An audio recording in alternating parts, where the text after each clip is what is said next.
जय जय श्री राधे श्याम। आज हम भाद्रपद कृष्ण अजा एकादशी की कथा कहेंगे। कुंती पुत्र युधिष्ठिर कहने लगे, हे जनार्दन, भाद्रपद कृष्णा एकादशी का क्या नाम है तथा उसकी विधि और महत्व क्या है।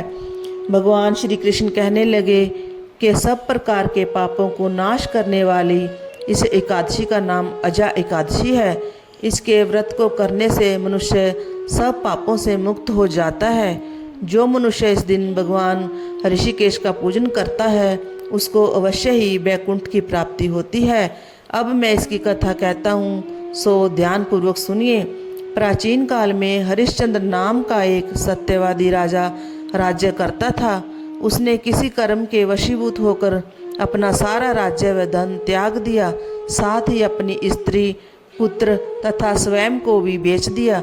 वह राजा चंडाल का दास बनकर सत्य को धारण करता हुआ मृतकों का वस्त्र धारण करता रहा, मगर किसी प्रकार भी सत्य से विचलित नहीं हुआ। कई बार राजा चिंता के समुद्र में डूबकर अपने मन में विचारने लगता कि मैं कहाँ जाऊँ, क्या करूँ जिससे मेरा उद्धार हो। इस प्रकार राजा को कई वर्ष बीत गए। एक दिन राजा इसी चिंता में बैठा हुआ था कि गौतम ऋषि आ गए। राजा ने उनको देखकर प्रणाम किया और अपनी सब दुख भरी गाथा सुनाई। राजा की यह बात सुनकर गौतम ऋषि ने कहा, हे राजन, तुम्हारे भाग्य से आज से 7 रोज बाद भाद्रपद कृष्णा पक्ष की अजा नाम की एकादशी आएगी। तुम विधि पूर्वक उसका व्रत करो।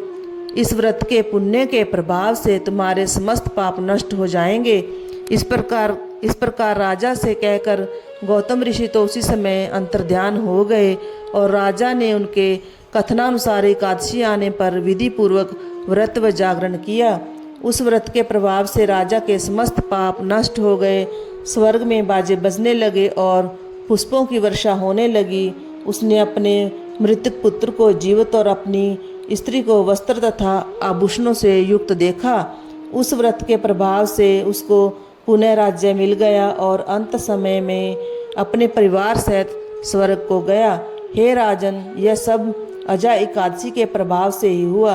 अतः जो मनुष्य यत्न के साथ विधि पूर्वक इस व्रत को करते हुए रात्रि जागरण करते हैं, उनके समस्त पाप नष्ट होकर अंत में वह स्वर्गलोक को प्राप्त होते हैं।